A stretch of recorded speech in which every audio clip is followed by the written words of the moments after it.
If you had the chance to be any creature you wanted to be, what would you do? Hi, secret aliens. Want to watch a TV show? So now that spooky month is officially over, I decided that what I'm going to start doing is getting to those requests that I said I'd get to. And the first request is coming from Bodhi. I think I'm pronouncing that name right. And it was for a franchise study, which is something that I haven't done for a while on my channel, but I thought it was such an interesting franchise to look at that I decided, why not? Today, we are going to be diving into the Ben 10 franchise and look at the successes and the failures and see where it is now. So slap on your Omnitrix and let's dive into this franchise.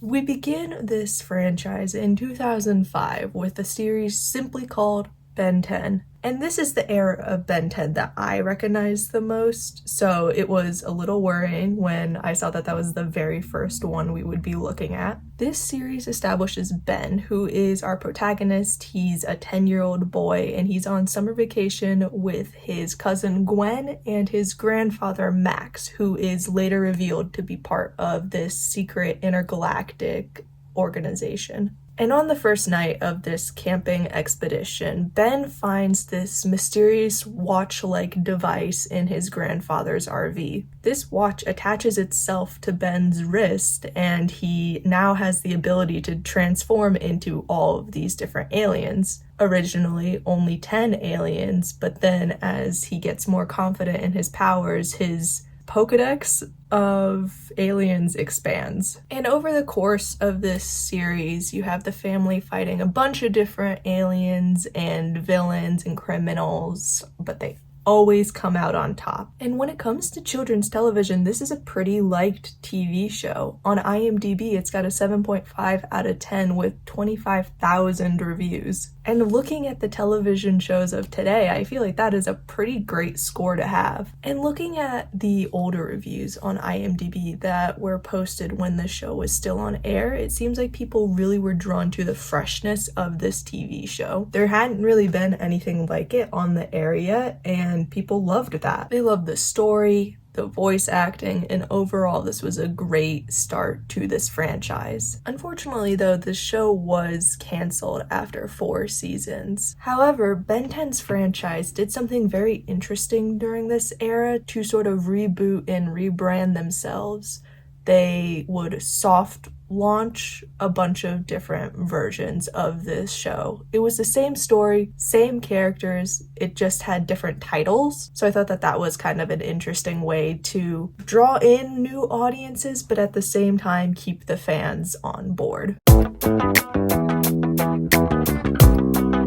And this run of the show started months after the first iteration of Ben 10 was canceled. And this series starts 5 years after the first series, so it allows older audiences to sort of still follow the story of Ben, but newer audiences can jump into it. In this specific run of the show, Ben has removed his Omnimatrix in the hopes of living a normal life. However, his grandfather gets kidnapped by a bunch of aliens that are xenophobic, I guess, and wanting to eradicate the Earth of humans. And with that threat, Ben is forced to use his Omnitrix again. And now that he's older and more confident with his powers, the Omnitrix grants him access to a bunch of new aliens that he didn't have before. So Ben teams up with Gwen and his former enemy, Kevin Levin, and they work together to stop this plan. Also, this run of the show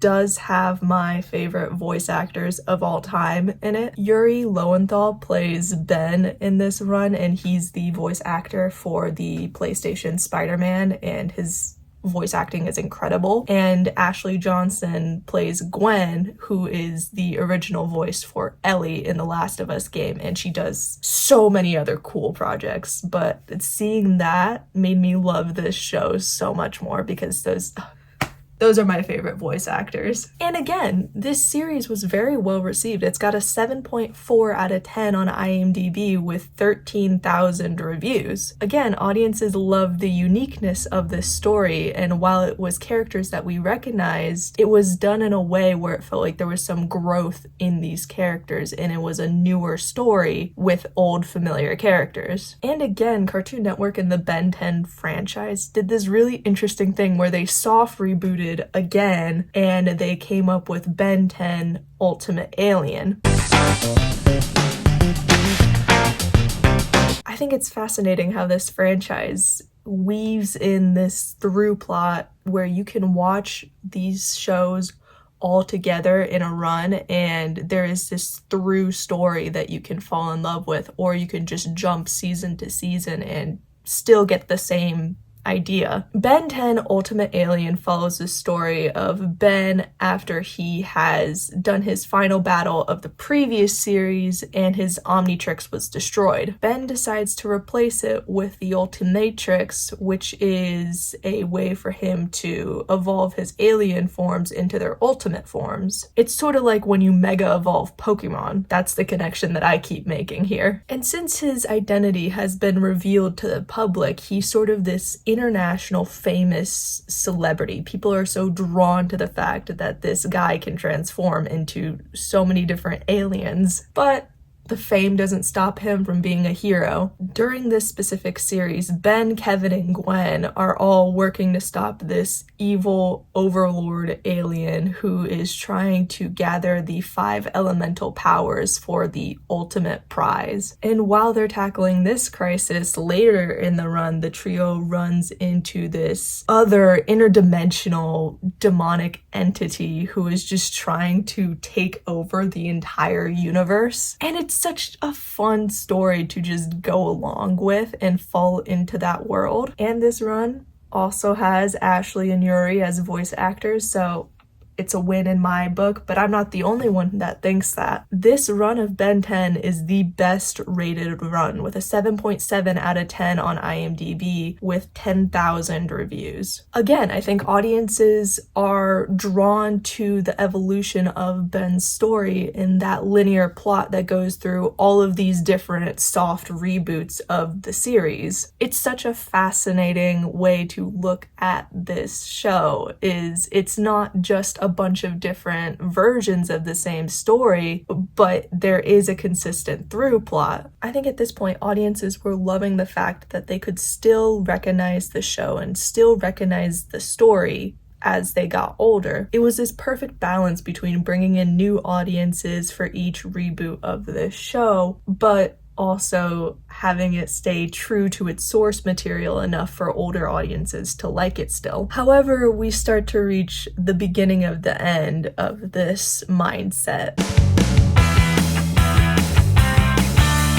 Chaining off the success of Ultimate Alien came Ben 10 Omniverse. And this is seemingly where audiences started to not like the show as much. However, they still did a pretty good job at sticking to Ben's original story. Ben starts this series with a perfected version of his Omnitrix, and he has access to all of these new aliens in addition to all of his previous ones, so he can really transform into anything. Gwen and Kevin both go off to college, so he's forced to find a new partner named Rook, who is a part of the same intergalactic organization that his grandfather is. And in this run, Ben is being targeted by this intergalactic huntsman who is searching for Ben and wanting to get his powers, his aliens, all of that. And this huntsman is working with one of Ben's former enemies to achieve this. And I think that the story itself was interesting for audiences to look at, but with the introduction of a new partner for Ben to work with, I think that's why we saw sort of a dip in ratings. It's not too bad of a dip. It's got a 6.3 out of 10 on IMDb with 6.9 thousand reviews, so it could be worse. It has been worse for children's television, but like I said before, this is sort of the beginning of the end. 2 years after Omniverse ended, we got a reboot of Ben 10 that audiences hated. In 2016, disaster struck in more ways than one. Cartoon Network decided that they were going to fully reboot the original run of this franchise following Ben, Gwen, and their grandpa Max for a younger audience. And this was unique, I guess you could say. The plot is pretty much the same as the first version of this show, where Ben and Gwen and Max are all camping together in his RV. Ben finds the watch. Magic powers now happen to him. You get the gist by now. And audiences did not like this adaptation. This is the lowest rated Ben 10 project of them all. It's got a 2.8 out of 10 on IMDb with 6,700 reviews. Roughly. Audiences hated this adaptation of Ben 10, and I think a huge part of that was because they did almost a one-to-one of the previous version of this show instead of just trying to reinvent and reinvigorate the story of Ben for younger audiences. We're going to talk about it a little later, but if you are going to adapt or reboot a show, I think you need to make it extremely unique and something that can stand on its own, because audiences who are fans of that previous version are going to hate it 9 times out of 10. But before we dive into that, let's talk a little more about Ben 10 projects.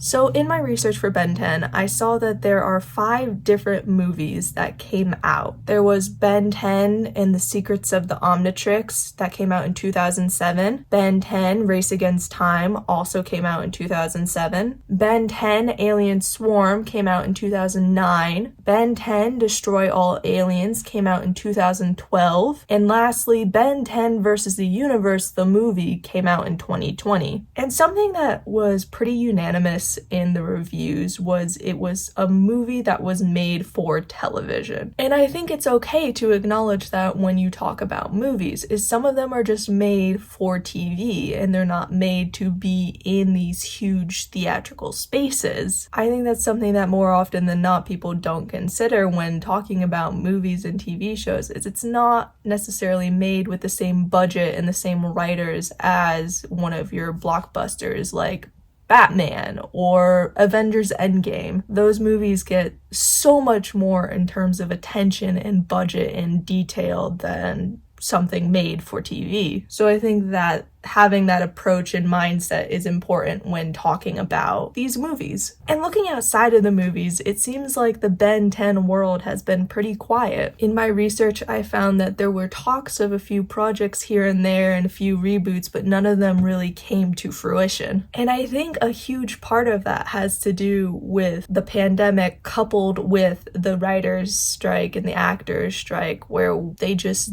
don't have the resources for a Ben 10 reboot. It seems like, in a way, Cartoon Network is sort of fizzling out this universe because they're diverting resources to other projects instead of Ben 10. And I think that's so interesting to do when Ben 10 is still such a wildly successful franchise, especially back in the day. I think if they were to do a pretty faithful adaptation of the story, they could see a lot of success from that, but they're diverting their resources into other projects right now, which is interesting to see. And this is something that I'm fascinated with when it comes to movies and TV shows, is at what point do you just stop and let a franchise stand on its own? I think specifically with the Ben 10 universe, it's such an interesting case when examining that question, because there were so many soft reboots of this show that still followed the same story. It was always the same characters and you still felt connected to those people. They were just in different scenarios. And I think that that is such an interesting way to approach the question of when do you stop a project, when do you stop a franchise. I feel like we can think of a lot of examples where writers, directors, corporations, they don't stop writing or stop creating projects and franchises to the point where you witness this death of a franchise. And that's such a fascinating topic that I think I want to talk about in its own video of watching a franchise die and why steps aren't taken to mitigate that. But right now we are focused on Ben 10 specifically and the successes and failures of this show. And honestly, I'm going to attribute a lot of the success to the originality of the first run of Ben 10 and the fact that they kept soft rebooting it in the beginning. I think people were so drawn into the world of Ben 10 that they appreciated and still followed it through each version of these reboots. And I think that that's shown in the review numbers that I was talking about with each run of this show, where they all have about the same rating and about the same number of people reviewing it. Of course, reviews on IMDb don't speak for the franchise as a whole, but broadly speaking, these first few versions of Ben 10 were very loved by fans. And by doing this soft reboot, you're able to keep telling this story, even though it has different series titles, you're able to still capitalize on this franchise. I think a huge thing that writers gamble on when it comes to writing TV shows in particular is they can't bank on getting a next season. And I think the Ben 10 writers were particularly smart in the way they wrote the show so that it could keep being continued, but it could also stand on its own. This franchise in general is such a fascinating one to study because the writers from the beginning knew what they were doing, and it wasn't until 2016 where things really dipped in this franchise. Speaking of which, that brings me to my greatest flaw of this franchise. Something that is incredibly important to consider when you reboot something is if you do a one-to-one adaptation or a very, very similar adaptation, older audience members are not going to like it and they're not going to appreciate it, which is fine. You can target a different audience if you want to reboot something, but having the story so similar to the source material, I think, was what killed this reboot of Ben 10. If you truly want to reboot a show, you are so much better off to just come up with an original story for these characters to follow than to try and copy the previous success of another story. I mean, we kind of talked about this when we studied Scooby-Doo, is that there's only so many different times that you can tell a story, but you need to make it unique enough to maintain your audiences. And in the beginning, I think that that's what Ben 10 did well. There was this trajectory that Ben was going on and this direction for his development that seemed to be pretty well thought out. Flash forward to 2016, and it's like all of that progress and development was just completely undone and you're back to square one. In a way, it felt like to audience members like you killed off Ben and replaced him with this younger version for kids to enjoy. And something that I am scripting for right now is talking about this reboot hell that we've been trapped in. It seems as though instead of coming up with original stories or unique stories, we are just stuck in this unending loop of rebooting different projects that were popular at one time. And it's so interesting that that happens. Instead of just coming up with a new story, creatives and companies decide instead that they're just going to reboot an original story for new audiences, and that never goes over well. I mean, just look at the 2016 adaptation of Ben 10. Audiences did not like that this show was rebooted for a younger audience and used the same story as the first version of this run and completely undid all of Ben's development. I think it's one thing if you decide that you are going to reboot a project but follow a different character, or do a soft reboot where it's several years in the future and you have these characters. But I think if you do a one-to-one and undo all of the progress that someone's favorite character went through, that's going to upset them. Anyway, I'll leave that up to you guys to talk about in the comment section down below. And if you made it to the end of this video, dude, thank you so much for watching. I really appreciate you coming on this journey with me. Talking about Ben 10, like I've said multiple times, is such a unique project to talk about because of the way that they went about rebooting this. It's just such a unique franchise to dive into, I think, and I really enjoyed this. Thank you again, Bodhi. I hope I pronounced that correctly, for requesting this video, and let me know if you've seen any of these projects down before. I've only seen the 2005 one prior to making this video, but now that I know my favorite voice actors are in a good chunk of it, maybe I'll keep watching. I'll send a little smooch your way, and I'll see you next time.